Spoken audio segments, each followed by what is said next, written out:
What's good? It's your boy Jay. That's me. Let's discuss this mixed bag known as Smackdown for July the 21st, 2023. A mixed bag of a show. I'm heated with this show.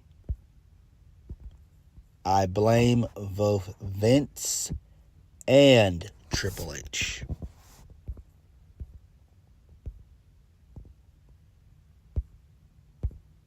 They messed up. Both of them messed up royally. They royally fucked up. Both of them.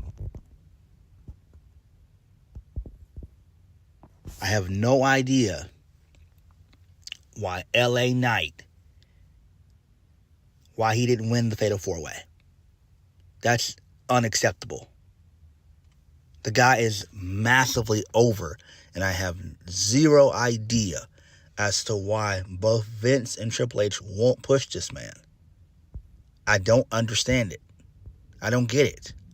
I don't. It's an absolute travesty. Then you have dummies online saying, oh, well, he's supposedly supposed to get a push. Okay, where is it? He wasn't at WrestleMania. He's not going to be on SummerSlam more than likely. Then you have reports going around saying that, oh, well, they're going to push LA Knight after SummerSlam. After SummerSlam for what? After SummerSlam for what? LA Knight was the only guy who should have won the Fatal 4-Way. He was the only one.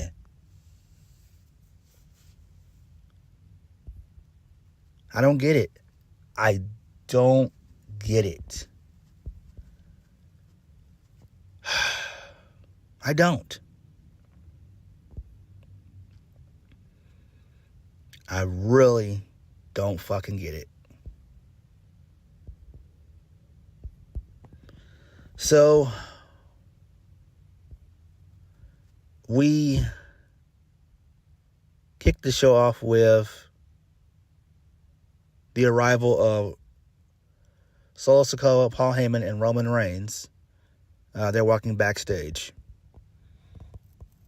So, this leads us into our first match of the night, which was the Fatal 4-Way. The United States title invitational. Featuring LA Knight, Sheamus, Cameron Grimes, and Rey Mysterio. The winner of the match was Rey Mysterio. He won. In the middle of the match, Austin Theory got involved. He was on commentary. He shoved Rey Mysterio into the steel steps. Later on in the match, Santos Escobar came out and had a brawl with Austin Theory, and they brawled through the crowd. Rey was able to get the win via the Hurricane Rana plunger pin for the 1-2-3 on Cameron Grimes. Again, when I realized LA Knight didn't win, I was pissed. I was already upset. Because I am a fan of LA Knight. I am. I've been a fan of his work since his days in Impact and in NWA. And yes, I get that he was a jobber back then, years ago in WWE. I get it. But the fact that both Vince and Triple H won't push this man is a fucking travesty. And it's stupid beyond belief. This makes no sense. It makes zero sense. If I was booking this, I would have LA Knight cut promos and go against the establishment. I would kind of make this and turn this into a Daniel Bryan type thing, where we go back to WrestleMania 30. I would do something of those lines, in my opinion. That's kind of what I would do. Where he's forced to be pushed and everything. So, I don't know, man. So post-match, Santos Escobar, they celebrate together and they shake hands. Now, maybe we have Santos Escobar turn heel, maybe. That's the only thing that makes plausible sense, because you have babyface versus babyface. And for the most part of this, Santos Escobar, has been a jobber for the most part. He's only won, I think, 2 or 3 matches since he's been in the LWO.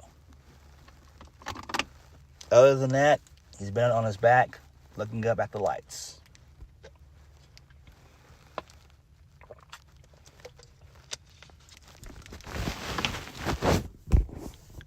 Moving on, so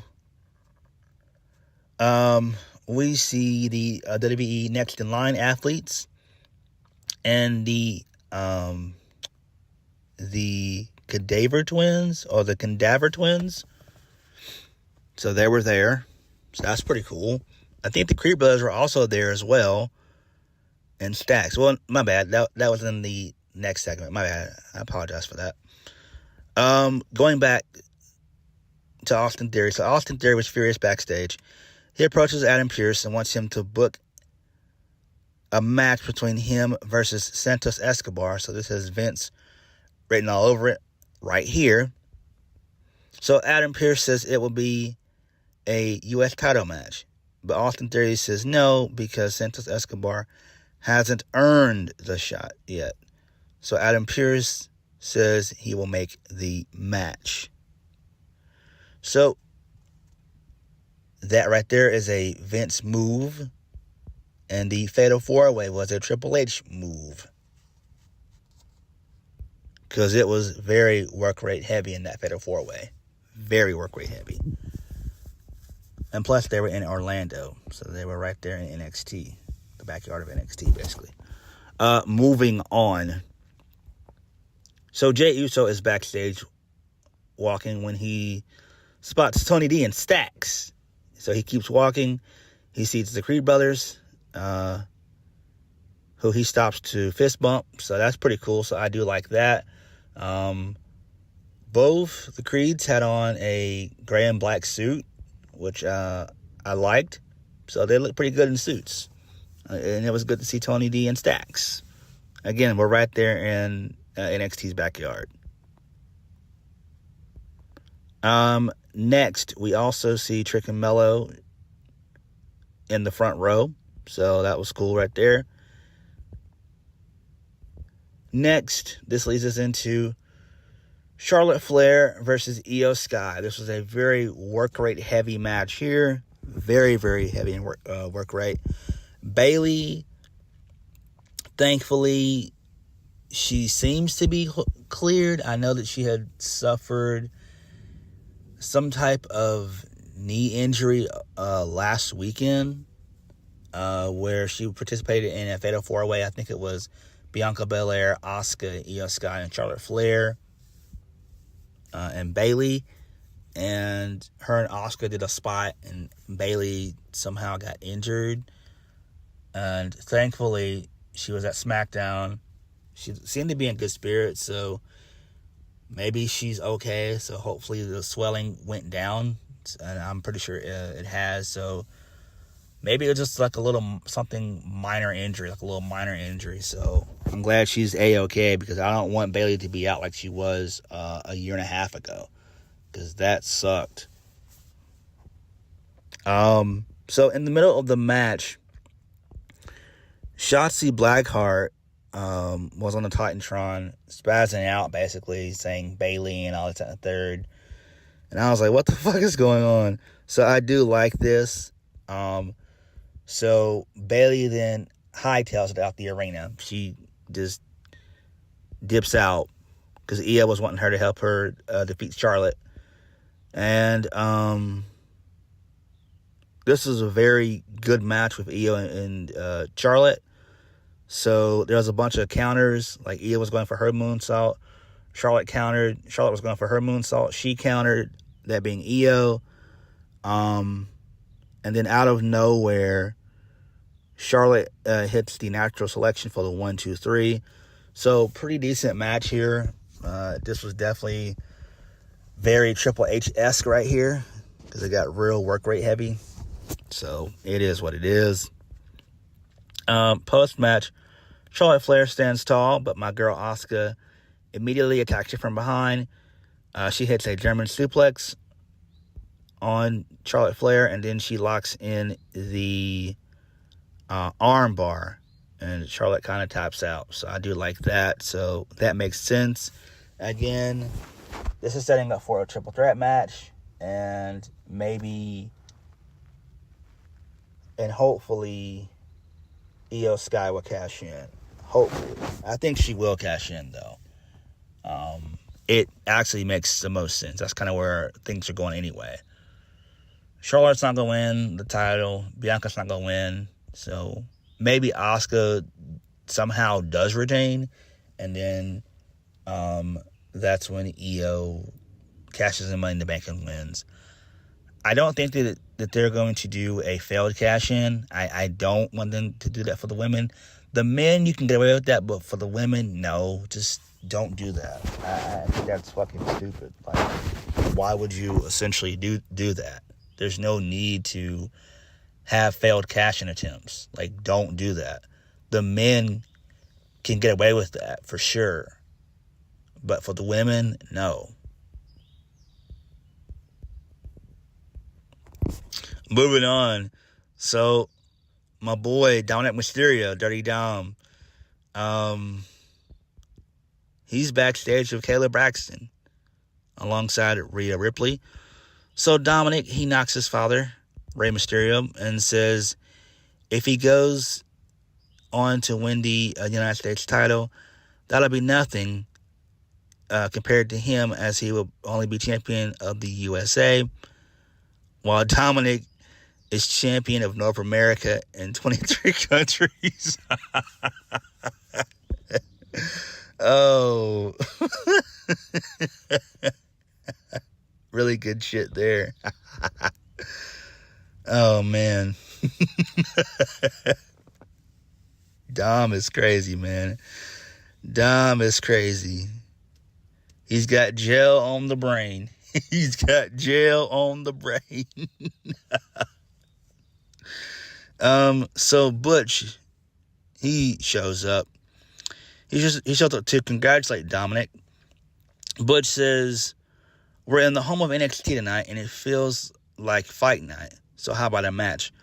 So Dominik, he then makes excuses and says, plus there's no one from NXT to make the match. And out of nowhere, Shawn Michaels appears.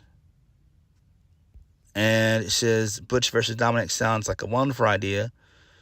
Shawn says that he's headed to Adam Pearce's office to get the match made. So, there is that. Moving on. So, Roman Reigns, he is backstage looking at the red lei in his hands. He looks over at Solo Sikoa and then looks back at the lei. As Solo nods to him, a confused Paul Heyman watches behind him. And I was confused as well with this. It really didn't make any sense. Again, this is really what Jey and Roman are fighting over, along with the WWE Undisputed Championship. So that's really what they're fighting over. They're fighting over who is going to be the rightful tribal chief. That's really what the feud has actually been about now. I mean, we all know that Roman should have lost the WWE Undisputed Championships to Cody at WrestleMania 39 Night 2, but this shit didn't happen. And this is why we're still just in a total messed up situation with all this. It could have all been made right if Cody would have been given the keys to the kingdom. It could have all been right. And I still think that it was Endeavor as well as Vince and Triple H, who kind of said, nah, pal, you're not getting it right now. Moving on. So, we get a non-title match, Austin Theory versus Santos Escobar. It's a U.S. non-title match. So, Santos Escobar wins via the Phantom Driver. And I just was like, what the fuck is going on? Now we have champions losing on television. So that's a Vince McMahon decision right there. Why do it? What was the point of the Fatal 4-Ways, Triple H? What was the point? What was the point of 2 weeks of Fatal 4-Ways? What was the point? If Austin Theory was going to be defeated, non-title, by Santos Escobar 2 weeks later, what was the fucking point? Both Triple H and Vince do not think. They don't think. This is absolutely stupid to the highest degree. Why would you do this? It was a waste of a Fatal 4-Way. Both Fatal 4-Ways were wasteful. Why even do this? For what? It makes zero sense.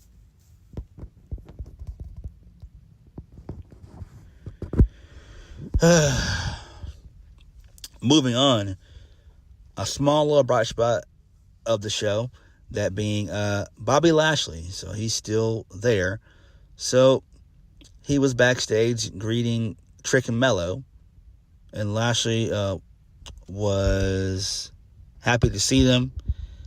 And they said that they're trying to get like Lashley. So wink, wink, nudge, nudge, nod, nod. That might be an indication as to we might be getting the quote-unquote Hurt Business. Well, a different version of them, or a different group, kind of similar to the Hurt Business.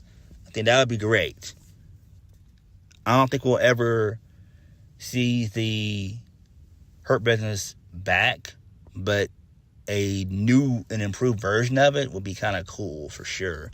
So hopefully they bring up my boy Mello in due time to the main roster. I think Trick and Mello, along with the Street Profits and Bobby Lashley, that would be one hell of a faction. That would be one hell of a faction. Damn. That shit go together. Damn. That would be awesome. All right. The main event of the show, wrestling-wise, Butch versus Dominik Mysterio for the NXT North American Championship. So, towards the middle of the match, Pretty Daily, they come out and they get involved. Then Ridge Holland, he comes out. He scares off, I believe it was both Kit Wilson and Elton Prince. He got scared and got out of his wheelchair and hauled ass. So that was kind of funny there. So Ridge chased them both to the back. Rhea Ripley, she distracted Dominik Mysterio distracted the referee. So Rhea, I think, she clips Butch's knee from behind. Then Dominik rams Butch into the ring post head first. And then he dumps him in the back in the ring for the pinfall. 1, 2, 3. So he retains the title. This was decent there.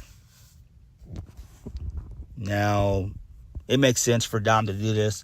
I know people are like, well, why did he do it? It makes zero sense. It's guys, they're right there in NXT territory. They're right there. Why wouldn't this happen?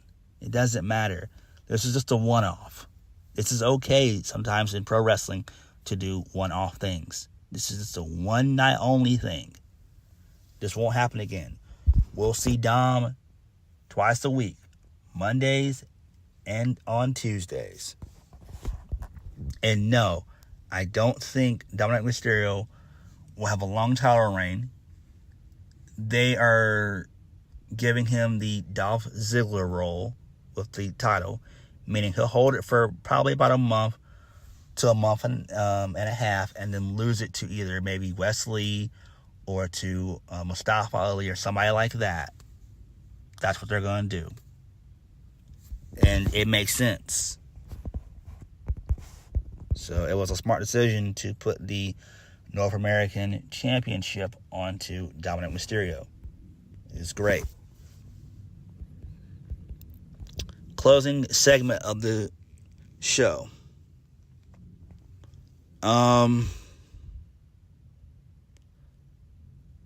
So Roman Reigns comes out along with Solo Sikoa and Paul Heyman. So basically, the rules of engagement is basically set up like a typical contract signing. So Jey snarls as Roman Reigns nods his head at his cousin. So Reigns takes the mic and calls on Orlando to acknowledge him. So Roman and Jey sit at the table while Solo and Paul Heyman stand by. There's no sign of Adam Pearce. So Roman asks, "What's up, little Jey? Do you still want to do this?" Jey says yes, he's supposed to.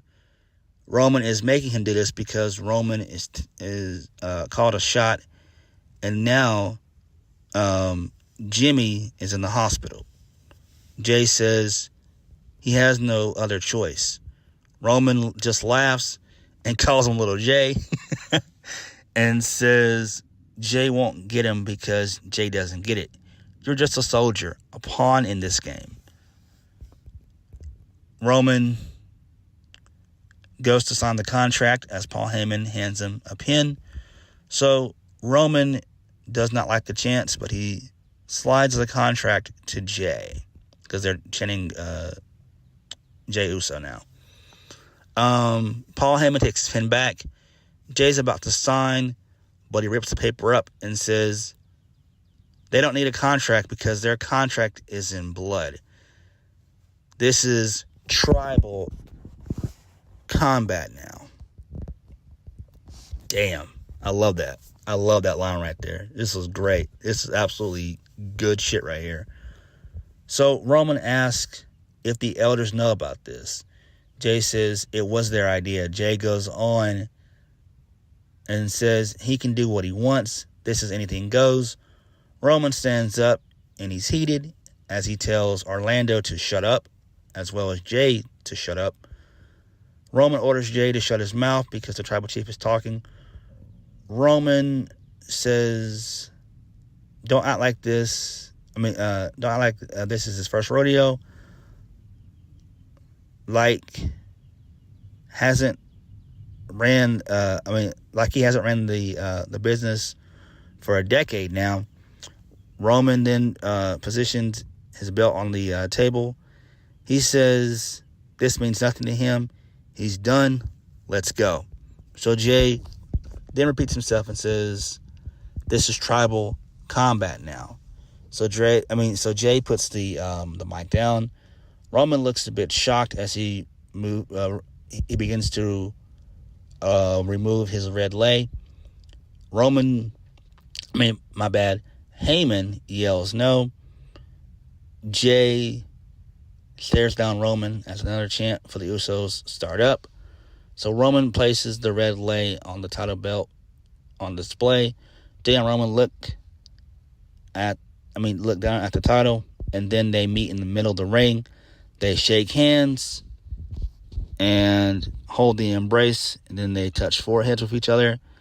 Then they back away and stare each other down. So I love that spot. That was fucking beautiful right there. That was great. So Roman goes to leave as Jey stands there. But Reigns may have signaled to Solo. Solo yells out and flips over the table. Solo goes for the Samoan spike on Jey, but Roman stops him by grabbing one arm, and Jey grabs the other arm. Roman and Jey are both holding Solo back from hitting Jey now. So Jey suddenly super kicks Solo, sending him out of the ring. Reigns looks a bit shocked as he and Jey trade some looks. Paul Heyman watches them from behind. Roman then exits the ring and stands with Solo at ringside, and he gets back up to his feet. Solo's not happy as they look on as Jey stares back. And then the Usos music starts up, and then Jey looks out at what's left of the bloodline. And that's how SmackDown ends. So really good stuff there. So they're still progressing the bloodline storyline, which is absolutely tremendous. So this is basically going to be a no-holds-barred match, which makes the most sense. The only way you can win the match basically is probably going to be pinfall or submission. So I do think that Roman's going to retain, obviously. Then I don't know where you go from here. Once he defeats Jey Uso, who's next? Is it Jimmy next? Who knows? I don't know. But SmackDown was a huge mixed bag of fruit this week. It just was not good. It was just kind of awful for the most part. Them messing up on LA Knight was awful. The Shotzi and Bayley stuff was okay. I forgot to mention that IYO and Bayley left the arena later on in the show. They were in the locker room. I think there was a poster with Bayley on it with her eyes scratched out or whatever. So then Bayley and IYO had to dip out of the arena. So that was okay. They're still progressing that storyline. But NXT, my bad. SmackDown was just a mixed bag this week. It was just not good. Just really not good outside of the bloodline stuff. And them messing up with LA Knight was just awful. It's just a travesty. But what did you guys think? Please hit the like button, comment down below, and subscribe for more videos. I'll catch you guys later. Peace.